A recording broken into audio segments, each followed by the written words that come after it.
যুবসাথী ও ক্ষেত মজুরদের জন্য সরকারি ভাতার ফর্ম তোলা নিয়ে ব্যাপক হুড়োহুড়ি আরামবাগ বিডিও অফিস চত্বরে।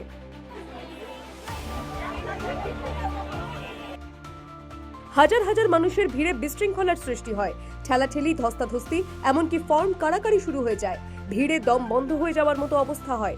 ফর্ম নিয়ে কাড়াকাড়ি, ধস্তাধস্তিতে অনেকেই অসুস্থ বোধ করেন।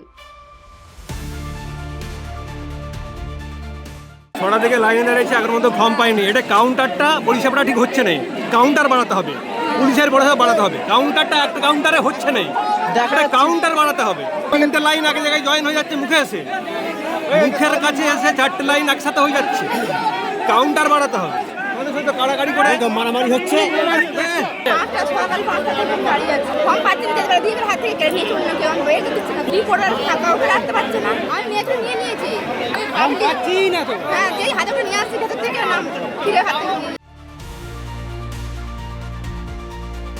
আরামবাগ থানার আইসি রাকেশ সিং বিশাল পুলিশ ও র্যাব নিয়ে ঘটনাস্থলে আসেন।